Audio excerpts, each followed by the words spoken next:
Just how badly has America, or the Trump administration and the Republicans, botched coronavirus?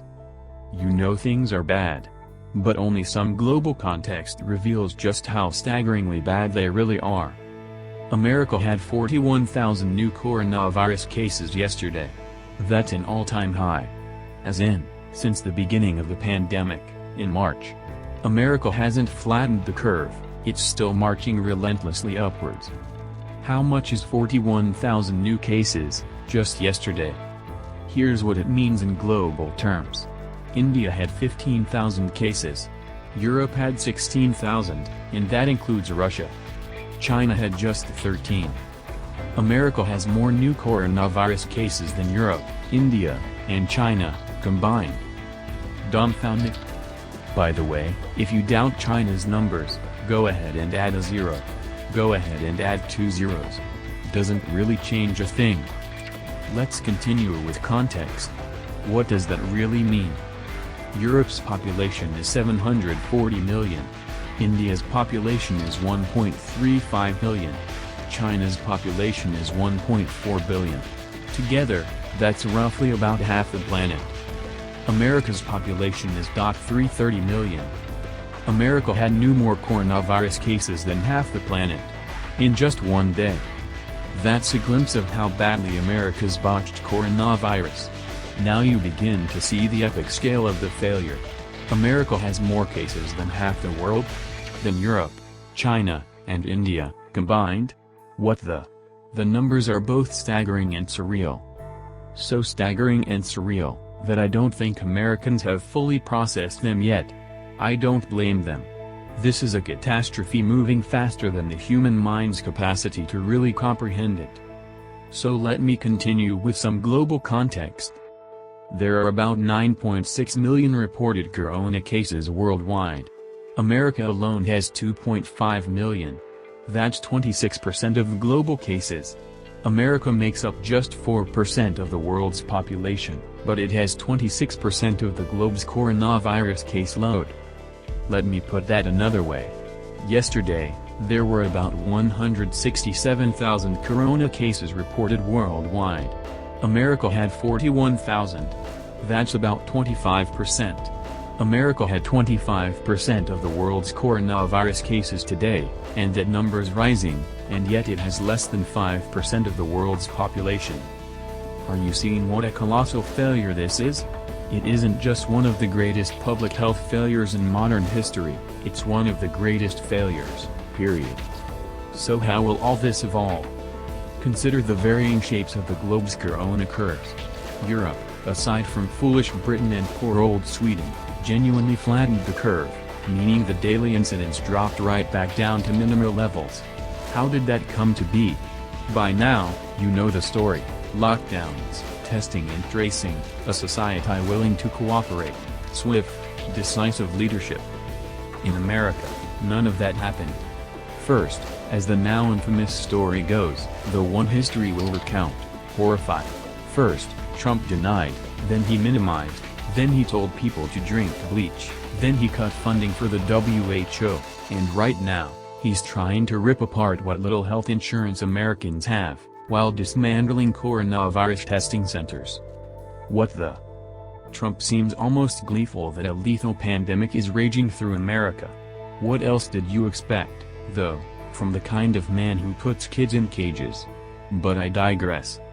The result is that Europe's and America's curves look completely different now. Europe's really is a wave, the thing we speak about when it comes to pandemics, but America's isn't. Europe's rose, crested, and fell. But America never really stopped having a first wave, and now that wave is a tsunami, in global terms.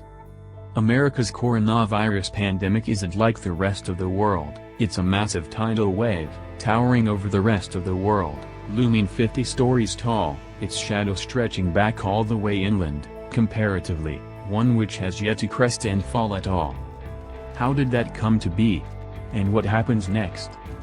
In the absence of leadership from the top, American states were left to take their own actions.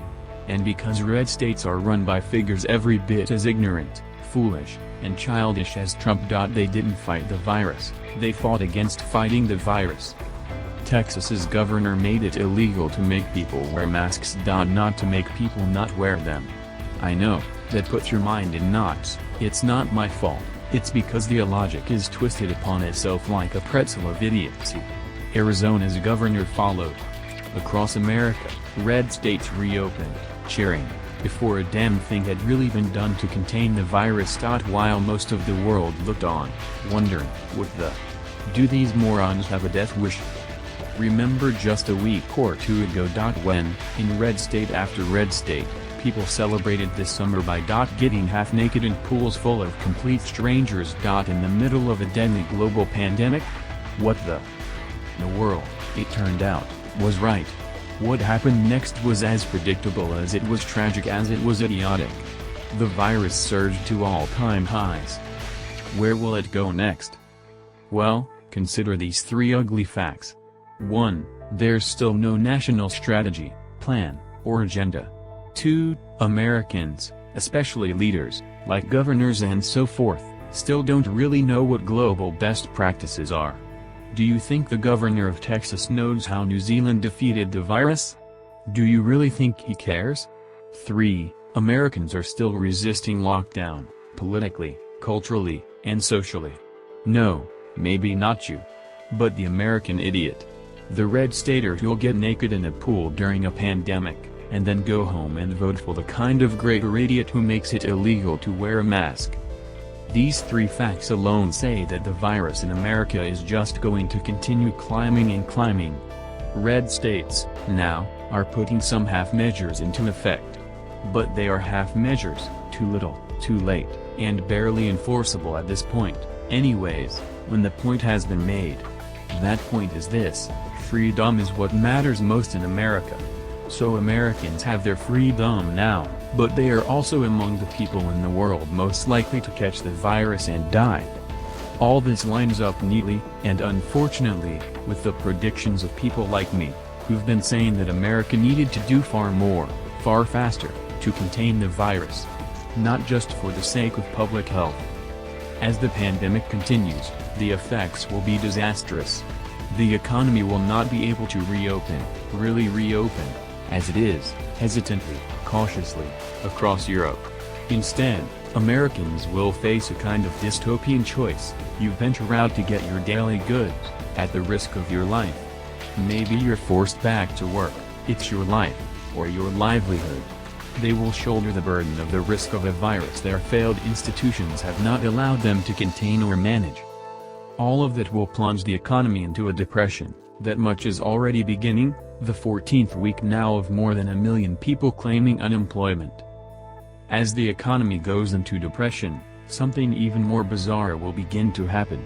Because no real effort has been made to contain the virus, because Americans have to simply bear the risk of the pandemic themselves, they will have to work and venture out and so forth. That means the pandemic will probably go permanent. Unlike in much of the rest of the world, which has beaten back the virus, it will become a kind of new illness that's just a part of daily American life, like the flu, only worse. You got corona? Too bad. That's just yet another risk of living in this failed society, like having no healthcare, savings, retirement, another way that you have no safety or shelter from failed institutions and systems. America will be one of few countries in the world which never really beats coronavirus. It will enter a kind of permanent viral winter. As coronavirus goes permanent in America, the world will have to quarantine it. That's already begun. Europe and Japan have already discussed closing themselves to Americans. How prosperous do you think an isolated America will be? It will do less business. It will trade less. Fewer ideas will flow through it. It will become something, finally, very much like the Soviet Union, an ailing society, shunned by the world. There's one kind of person for whom all that's very good news. Have you guessed it yet? Who wanted America to be isolated in the first place? To be a society of unimaginable cruelty, where brutality and violence reign. Who's the most narcissistic individualist of them all? Who believes absolutely in freedom? That's right, Trump. And his army of American idiots. An isolated, poor, authoritarian America is what they've always craved. That's why coronavirus is ripping through red states. Because the American idiot wants to live in a kind of medieval society, made of mass death, barbarity, and cheering folly. As long as they have their pool parties, their dictator, and their minorities to hate. What do they care? America has 26% of the world's coronavirus cases, and just 4% of its population. It has more new cases than Europe, China, and India, half the planet, combined. What does the American idiot care? They have their freedom. They can carry a gun to Starbucks, and infect a whole town on the way. Yay! I'm free. That, my friends, is the tragedy of folly. It's where a society like America, legendary for its brutality and cruelty, ends up. Shrugging with indifference at mass death, as a pandemic tears it limb from limb. The whole world looks on at America, horrified, making plans to build a wall around it, as it descends into sickness, poverty, despair, and impotence. Donald Trump and his idiot army cheer in glee. They finally got what they always wanted.